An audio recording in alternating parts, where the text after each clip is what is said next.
7시가 되어서 바로 발제를 시작하도록 하겠습니다. 모든 발제에 앞서서 기도로 시작하겠습니다. 기도하시겠습니다.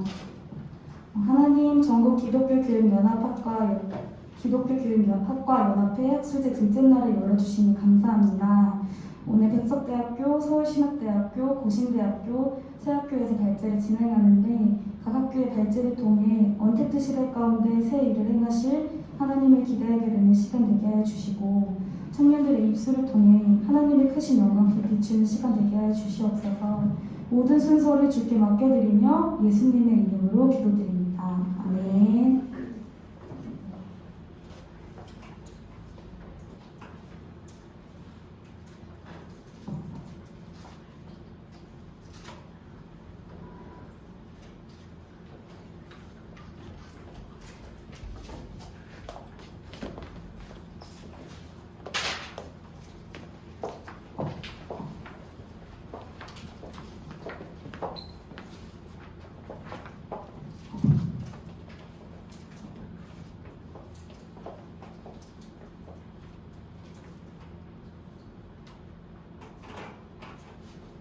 하나, 둘, 셋. 안녕하세요. 백석대학교 기독교교육학과 학술부입니다.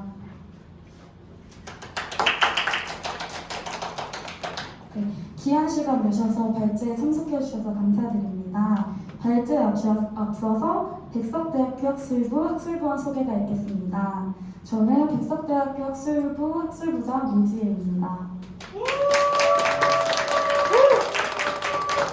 왼쪽부터 이하영 차장님, 노예진, 박지혜, 우지영, 홍성준, 정선영 학우입니다. 네, 이번 2021년 전국기독교교육학과 연합회 학술제를 맞아 백석대학교 학술부에서는 언택트 시대의 지속 가능한 청년교육에 대해 논문을 작성했습니다. 지금부터 발제를 시작하도록 하겠습니다. 언택트 시대의 지속 가능한 청년교육의 논문의 목차는 서로 1. 서론 2. 언택트 시대에 의해 3. 청년에 의해 4. 언택트 시대의 기독교 청년교육 교육적 방안 제시 5. 결론 6. 참고문헌입니다. 각 목차에서 다루고 있는 내용에 대해서는 1. 서론에 2번 연구 방법 및 범위에서 설명하도록 하겠습니다. 네, 1장 서론입니다. 연구 동기와 목적에 대해 설명하도록 하겠습니다. 2019년 12월 발생한 코로나19 바이러스는 중국을 시작으로 2020년 1월에 한국에 전파되었습니다. 금방 지나갈 줄 알았던 신종 바이러스는 모두의 예상과는 달리 여전히 강세하여 21년 10월 13일 00시 하루 기준으로 33만 5,742명의 확진자가 발생했습니다. 코로나 바이러스는 우리 사회의 모습을 뒤바꿔 놓았습니다. 동서양을 막론하고 국경이 폐쇄되고 또 시민들은 정해진 시간, 정해진 인원만이 모일 수 있게 되었습니다. 건강과 안전을 위해 사람과 사이에는 거리두기가 필요하게 되고 교회도 이를 피할 수 없게 되었습니다. 거리두기로 인해 전염사태 이전같이 교회에 모여 예배를 하거나 성경 공부, 교제를 나누는 등 활동들이 제한되면서 미디어 플랫폼을 활용해 온라인 기독교 교육을 제공하는 언택트 시대가 시작되었습니다.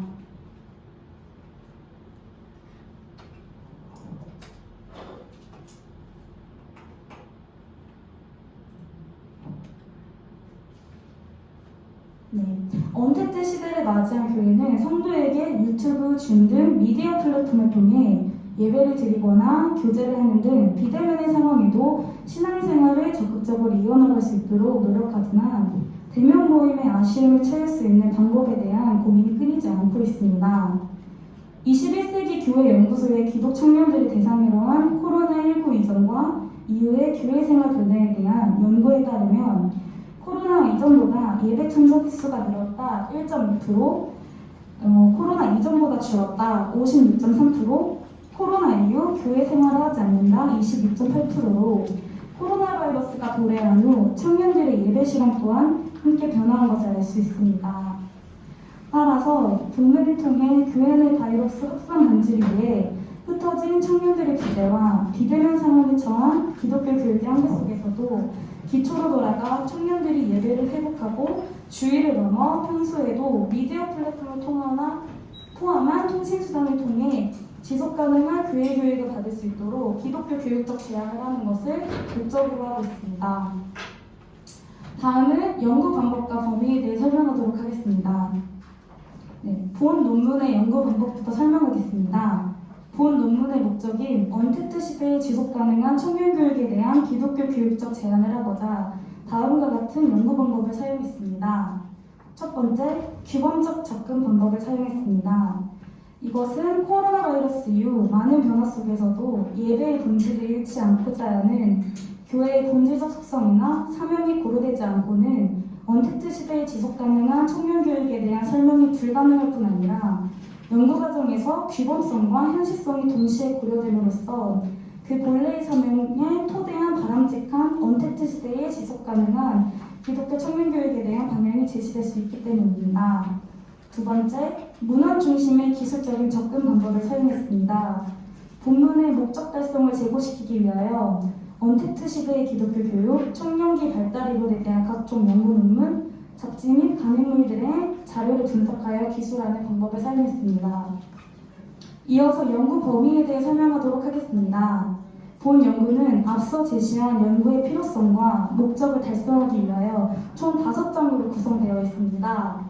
1장은 언택트 시대의 지속가능한 기독교 청년교육을 연구하기까지의 코로나 바이러스 전염 상태와 코로나 바이러스가 교회에 미친 영향에 대해 살펴보고 코로나 바이러스 이후로 흩어진 청년들이 미디어 플랫폼 활용을 통해 언제 어디서든 기독교 교육을 받고 예배를 회복하는 데 목적을 두고 기술했습니다. 2장에서는 언택트 시대에 대한 이해를 돕기 위해 언택트 시대가 시작된 주요 원인인 코로나 바이러스와 언택트 시대의 연관성, 언택트 시대의 기독교 교육의 현황과 인식에 대해 기술했습니다.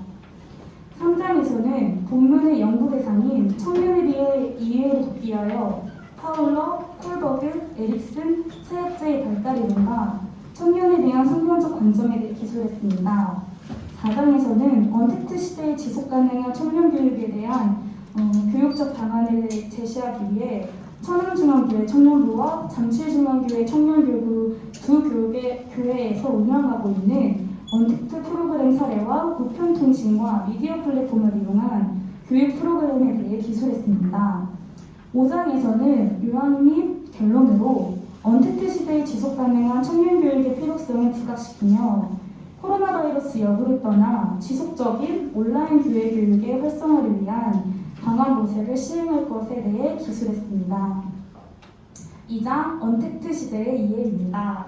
본장에서는 크게 1. 코로나 바이러스와 언택트 시대, 2. 언택트 시대 기독교 교육의 현황과 인식, 3. 언택트 시대의 지속가능한 기독교 교육의 필요성에 대해 다루고 있습니다.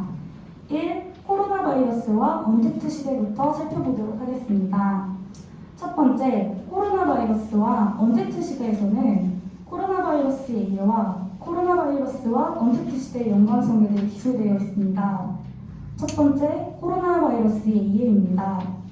우리가 흔히 코로나19라고 부르는 질환은 코로나 바이러스 감염증 19의 약식으로 2019년 12월 중국 후베이성 우한시에서 처음 발생한 이후 새로운 유형의 코로나 바이러스에 의해 세계적으로 확산된 신종호흡기 감염 질환입니다. 외국어로는 코로나 바이러스 디시즈 특별지원 약식으로 코로나 바이러스 코비드19로 표기되고 있습니다. 코로나 바이러스 감염증 이하 코로나19는 감염자의 비말이 호흡기나 눈, 코, 입에 점막으로 침투될 때 전염됩니다.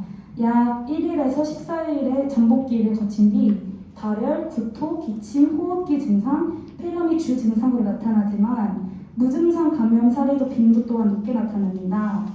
우리는 처음 이를 우한 폐렴이라 불렀고 약 3개월의 시간이 지나고 코로나19라는 이름으로 정식화하게 되었습니다.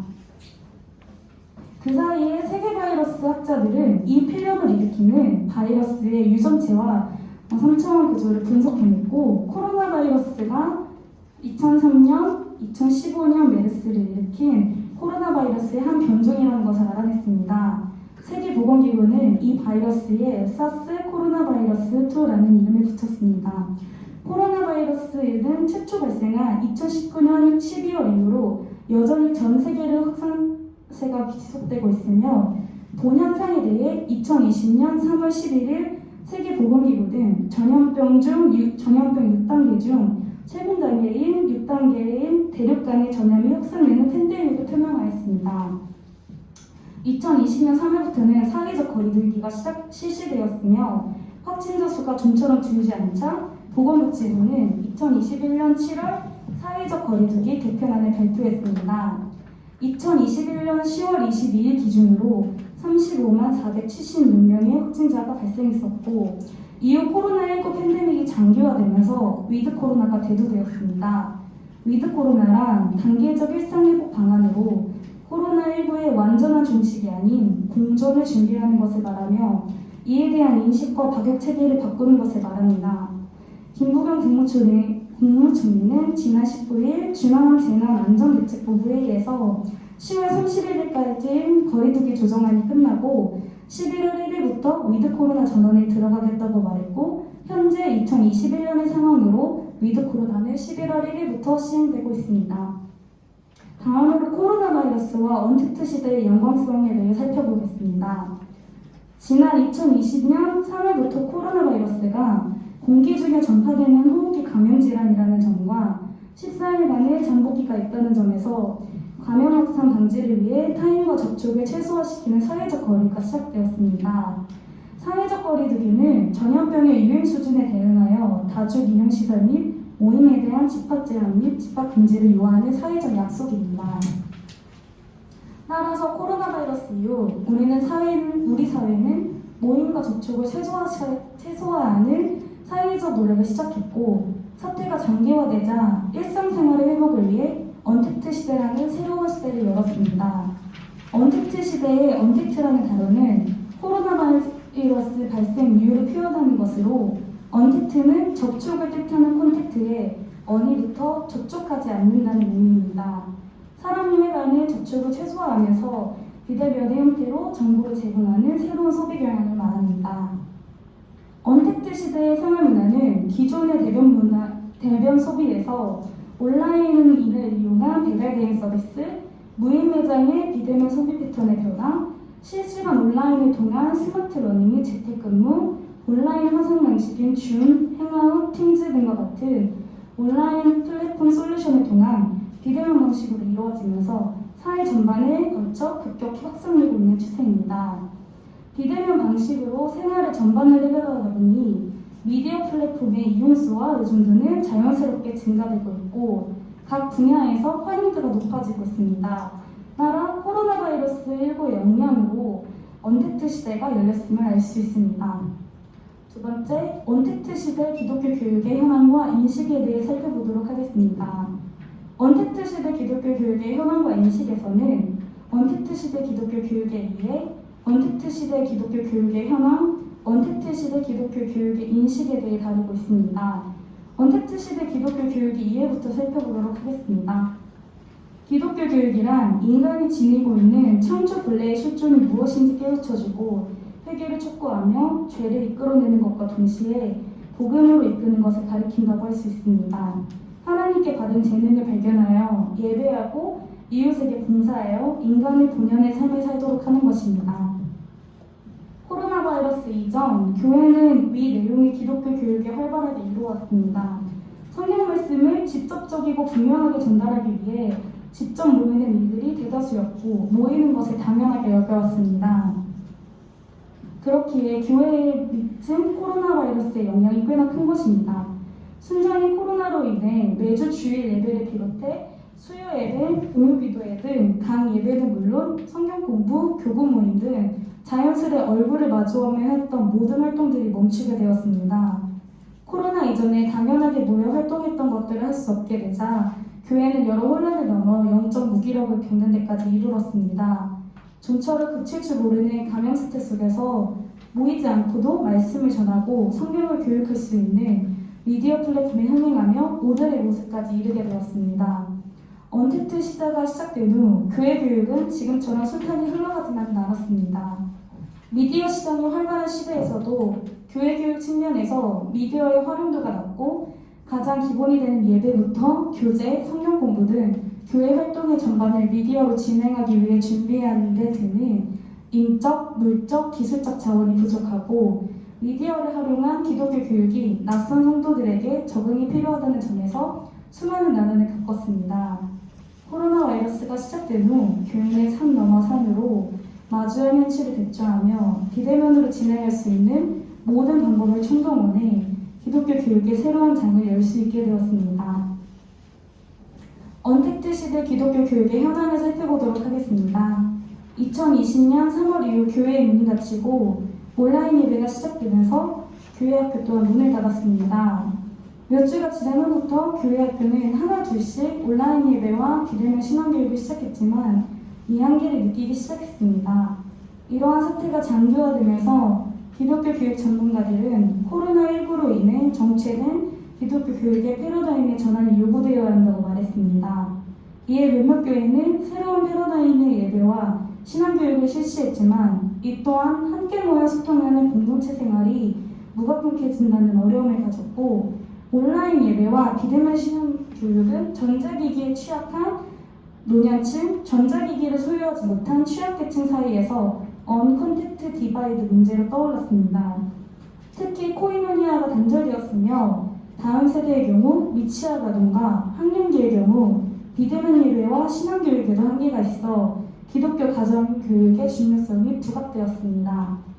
하지만 이러한 한계점과 반대로 이점 또한 두드러지고 있습니다. 언택트 시대가 열리고 많은 온라인 플랫폼이 발달하고 있습니다. 다음 세대 교육의 경우 파이디온, 히즈쇼, 꿈이 있는 미래와 같이 교회 교육에 대안을 제시하는 사단법인에서 다양한 콘텐츠의 영상을 제작하고 가정교육의 교구들을 개발함으로써 가정교육이 부각되고 있는 현재 다음 세대 신앙교육의 방향성을 제시하고 있습니다. 청년과 장년의 경우에도 사회활동으로 인해 모이기 어려웠던 일상에서도 공간의 제약을 받지 않고 예배와 다양한 신앙교육이 시작되었습니다. 언택트 시대로 인해 변화된 기독교 교육의 형태에 대해 이은경은 접촉하지 않는 것이 아니라 접촉하는 방식을 바꾸는 것이라고 말했습니다.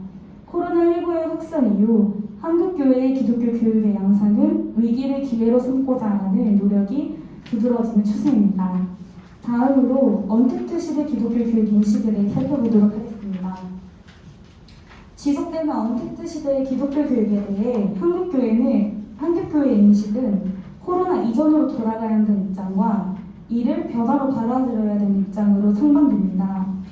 코로나 이전으로 돌아가야 한다는 입장은 모이기에 힘쓰라는 말씀에 집중합니다.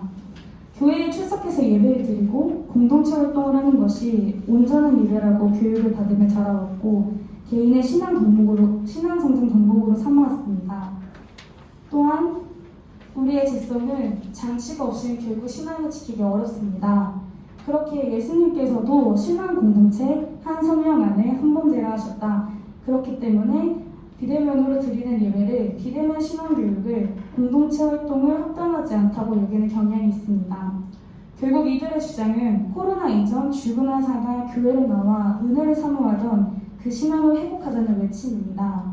반대로 이를 받아들여야 한다는 입장은 비대면으로 인해 예배와 신앙교육의 어려움을 겪은 건 변함없는 사실이지만 오늘날 같은 상황으로 인해 일상생활 안에서 예배를 강조할 때라는 메시지는 분명하다고 말합니다. 총신대학교 라영원 교수는 코로나19로 인해 그동안 감춰왔던 한국교회의 문제점이 수면 위로 올라옴으로써 정말 현 시대에 필요한 신앙교육을 할 수 있었다고 말했습니다. 정상훈 목사는 앞으로는 온라인 세상이 훨씬 더 강화될 것이기 때문에 사회가 변한 것처럼 교회도 고정관념과 통념을 깨트리고 복음 전파를 위해 온라인을 사용해야 한다는 입장을 밝혔습니다. 하지만 이들이 공통적으로 말하는 것은 아드폰테스입니다. 아드폰테스는 기본, 근원으로 돌아가자는 라틴어입니다. 기독교 교육은 성도의 편리와 상황에 맞춘 서비스가 아닌 본질을 회복해야 하는 것입니다. 세 번째, 언택트 시대의 지속 가능한 기독교 교육의 필요성입니다.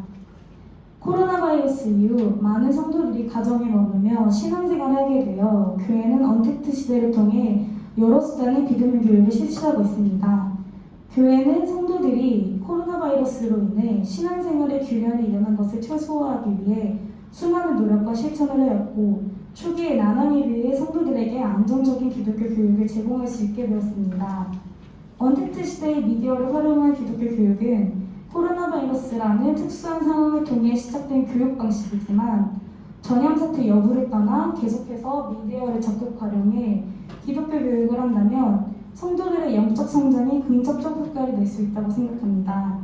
따라서 언택트 시대의 지속 가능한 기독교 교육의 필요성은 첫째, 언택트 시대의 기독교 교육은 전자기기와 인터넷 환경이 갖춰 있다면 언제 어디서든 접근 가능하다는 점에서 주일뿐 아니라 평일에도 매일 신앙교육을 할 수 있고 기독교 교육을 하기 어려운 환경에 있는 교회나 선교지의 성도들도 자연스럽게 접근하여 신앙교육을 받을 수 있다는 장점이 있습니다.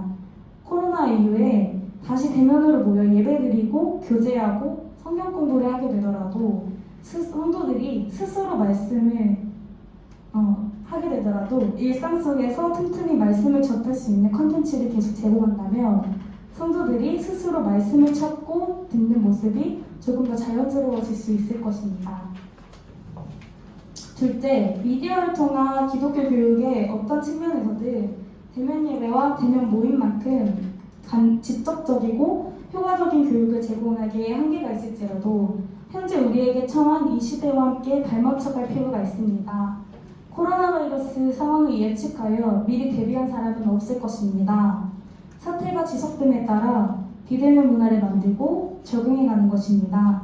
우리들도 온거지신하여 코로나 바이러스 이전에 교회 교육 문화를 지키되 새롭게 마주한 온라인 교육에도 적응하여 더 나은 기독교 교육을 만들어가는데 앞장서야 합니다. 따라서 교회는 지속적으로 미디어를 활용한 교회 교육을 할 수 있도록 미디어 시장에 관심을 가지고 기독교 교육을 접목할 수 있는 방안들에 대해 모색할 필요가 있습니다. 제3장 청년기의 이해입니다. 본 장에서는 크게 발달 이론에 따른 청년의 특성과 청년에 대한 성경적 관점으로 나눠져 있습니다. 발달 이론에 따른 청년의 특성부터 살펴보도록 하겠습니다. 첫 번째, 발달 이론에 따른 청년의 특성은 파울로의 신앙 발달, 에릭슨의 사회심리 발달, 콜버그의 도덕 발달로 구성되어 있습니다. 파울로의 신앙 발달부터 살펴보겠습니다. 파울로의 신앙 발달 이론은 신앙을 0단계 미분화된 신앙, 1단계 직관 추사적 신앙, 2단계 신화적 문자적 신앙, 3단계 종합적 인수적 신앙, 4단계 개별적 반성적 신앙, 5단계 결합적 신앙, 6단계 보편화된 신앙으로 총 6단계로 나눠져 있습니다. 파울로는 심리학적 배경으로 에릭슨의 심리사회적 발달 이론에 8단계를 두고 있습니다. 이에 따르면 청년기는 파울로의 신앙 발달 단계인 4단계인 개별적 반성적 신앙은 에릭슨의 친밀감과 고립감의 대립에 놓는 6단계와 최적의 평행을 이룹니다. 하지만 에릭슨의 심리사회적 발달 이론은 5단계 자아 정체성과 역할운동의 대립과 평행을 이루는 파울로의 신앙 발달 3단계 종합적 인식적 신앙 또한 많은 수의 성인들과 중년, 심지어 노년들에게 나타나며 4단계 개별적 반성적 신앙은 실제로 30대 중반에서 40대에 평균적으로 나타나는 것으로 보고되었습니다. 그렇기에 3단계 종합적 인식적 신앙과 4단계 개별적 반성적 신앙을 함께 다뤄보고자 합니다.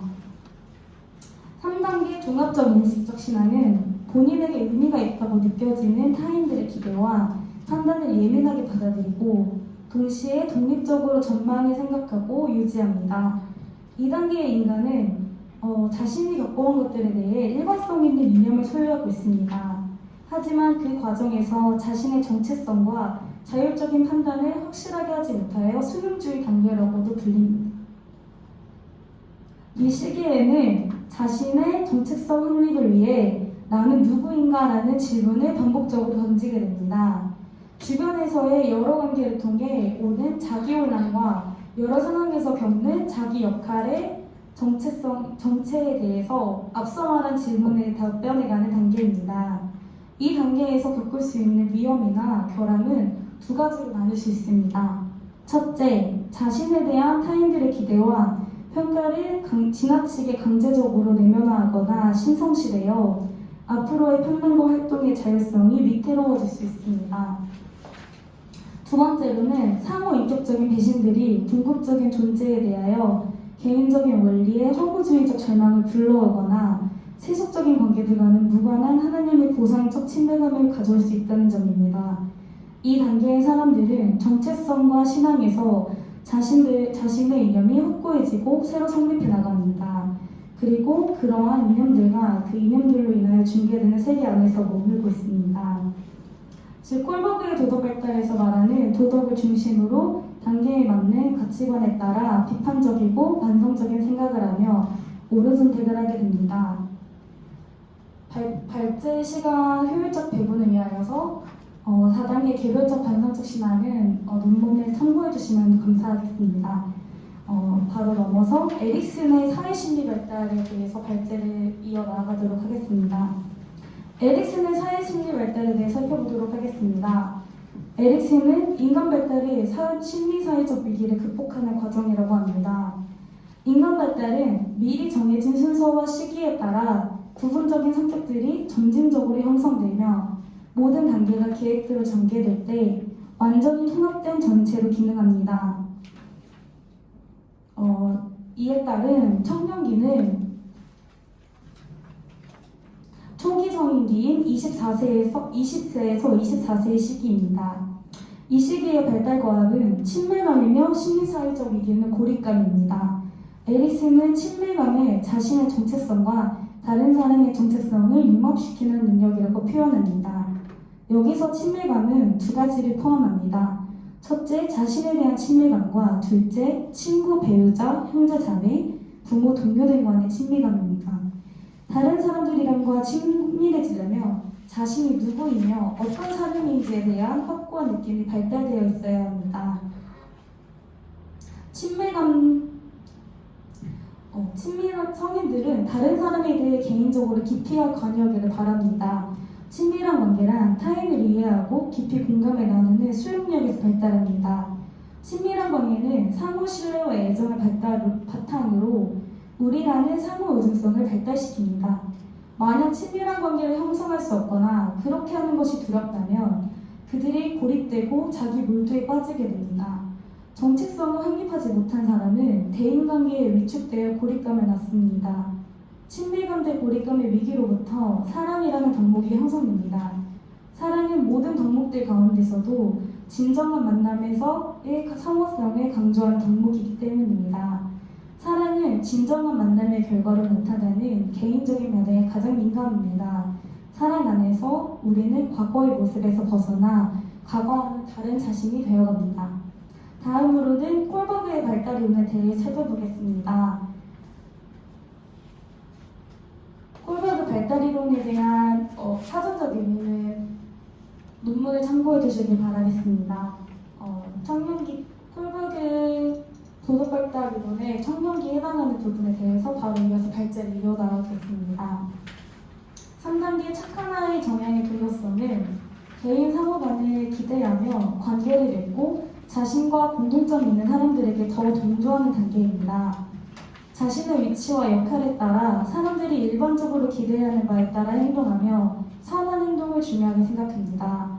2단계의 사람들은 본인 또는 타인의 측면에서 보았을 때 선한 사람이 되고 싶어하는 욕구가 존재합니다. 이들이 옳은 행동을 하는 이유는 만약 자신이 다른 사람 입장에 놓기에 되면 그는 자신으로부터 착한 행동을 원할 것이기 때문입니다. 이 단계에선 본인과 타인의 관계가 원만함을 가장 중요하게 생각합니다. 그렇기에 자신의 올바른 역할에 따른 행동을 해야 하고 그 행동에 대한 의도와 결과를 잘 이해함이 필요합니다. 4단계 권위유지의 도덕성은 제도의 전체적 기능을 인정하게 되고 공동체 속에서 질서, 규칙, 권위 등을 이해합니다.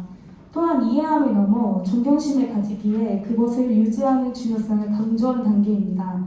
이들이 옳다고 생각하는 것은 사회 직장 또는 기관에 공헌하며 그들을 유지하는 것입니다.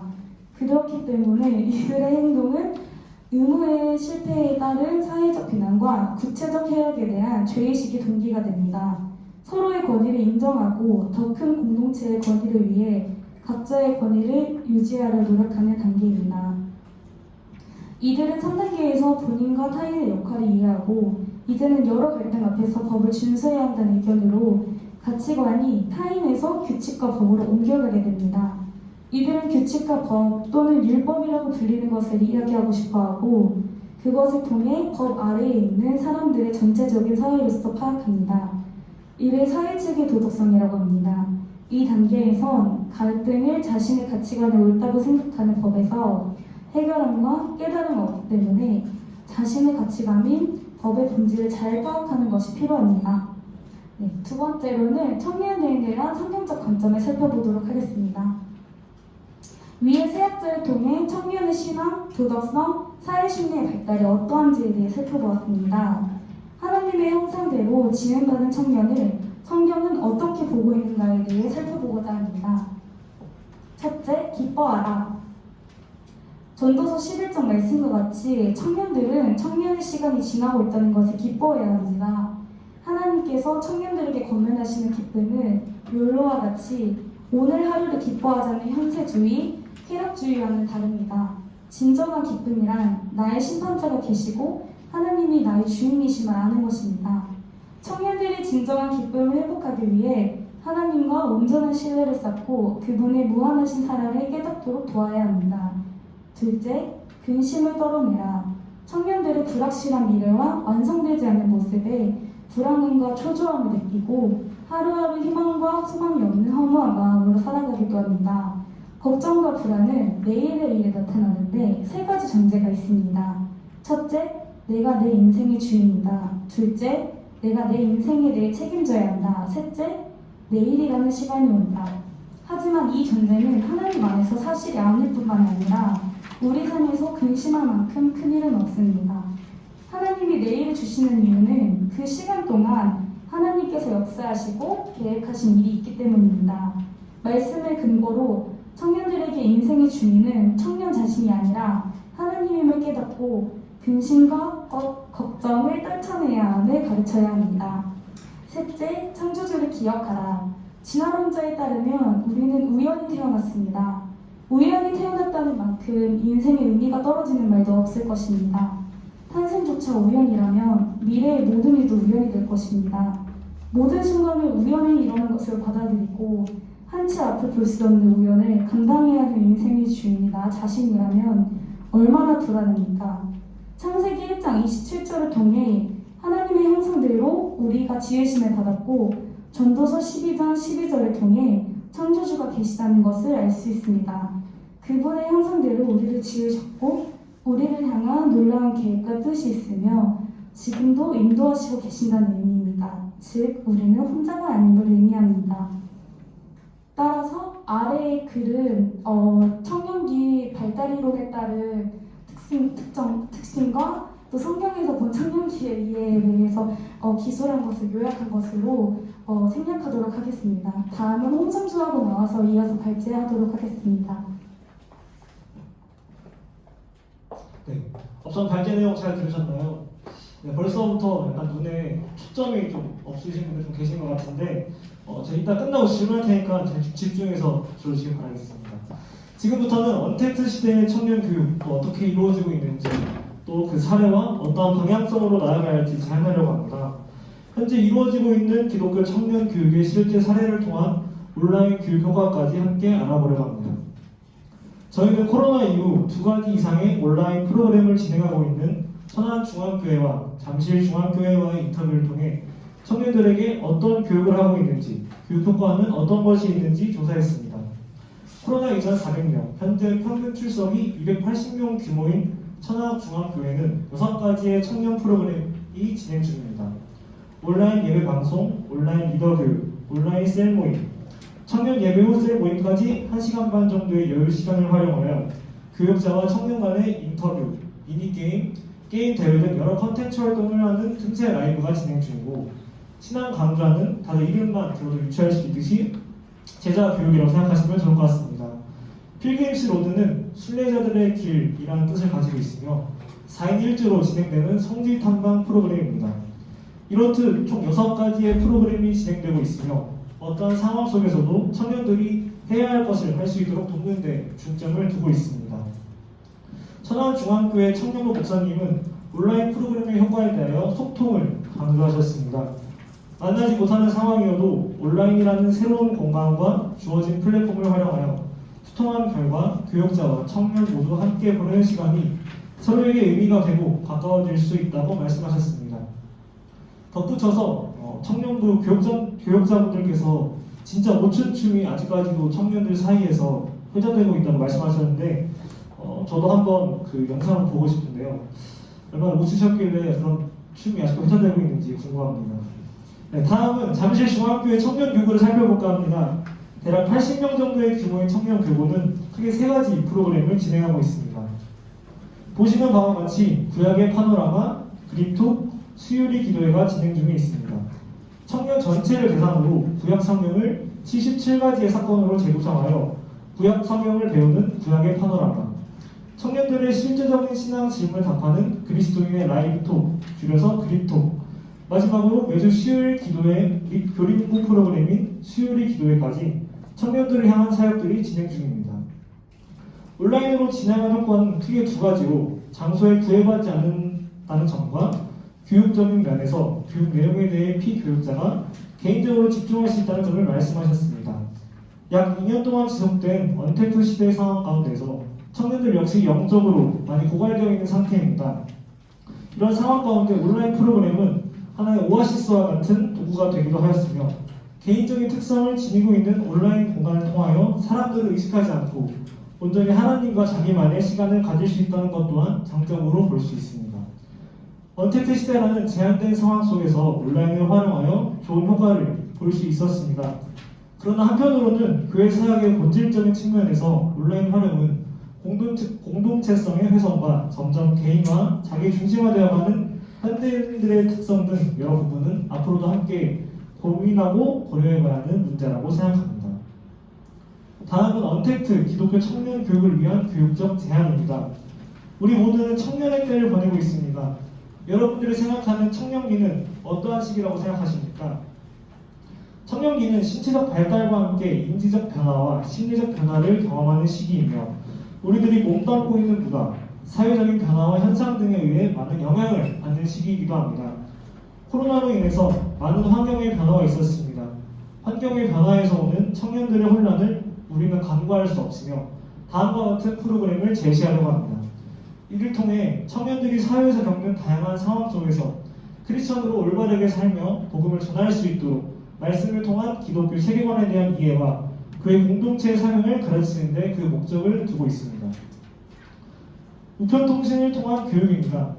우편통신은 각종 운수수단을 이용하여 우편물의 교환과 정기 출판물의 채송, 전달을 실현하는 통신입니다.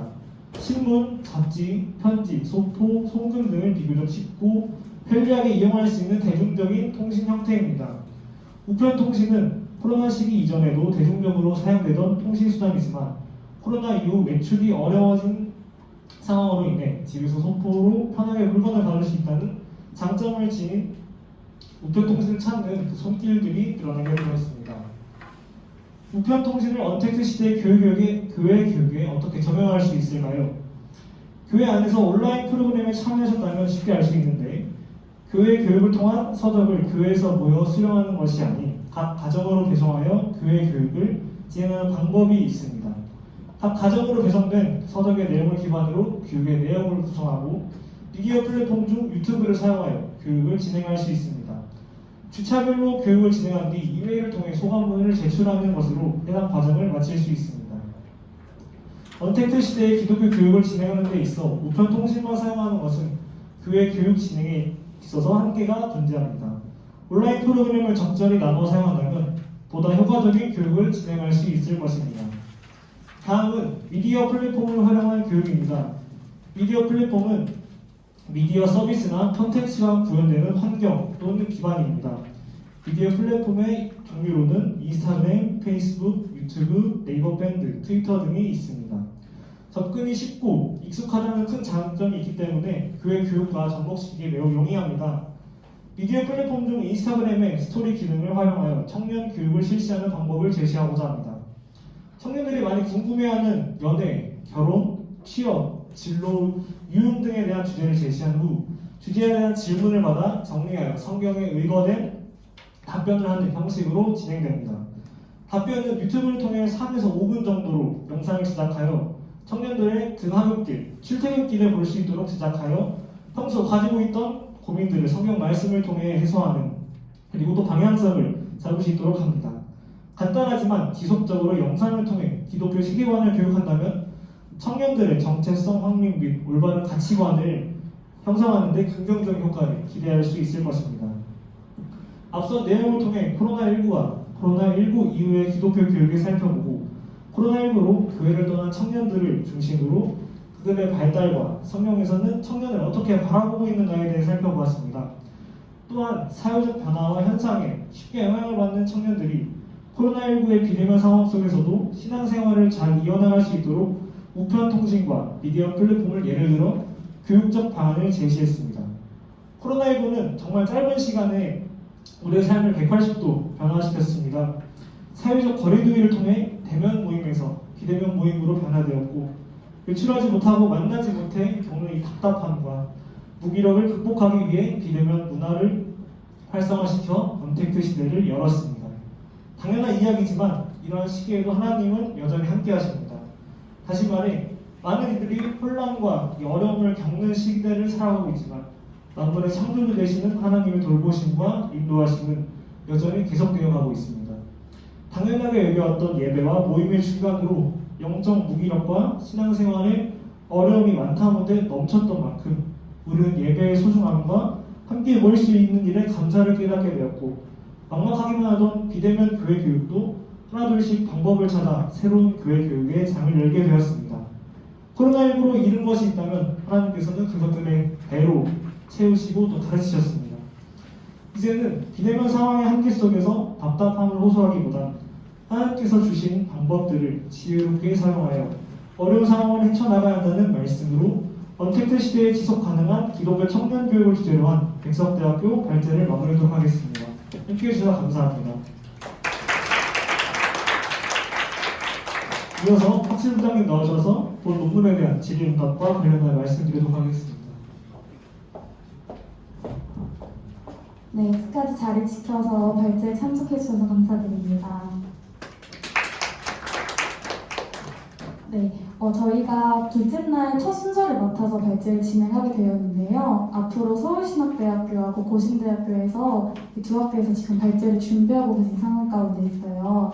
그래서 나머지 두 학교의 원활한 진행을 위해서 백석대학교 논문에 관한 모든 질문은 후에 공지되는 유튜브 그 밑에 네이버 폼이나 구글 폼으로 질문에 대한 폼이 공유될 텐데 그 폼을 통해서 질문을 받도록 하고 서면으로 성심성의껏 답변을 드리도록 하겠습니다. 네, 이후에 있을 서울신학대학교, 고신대학교 발제에도 함께 하셔서 하나님의 은혜 누리시기를 축복합니다. 감사합니다.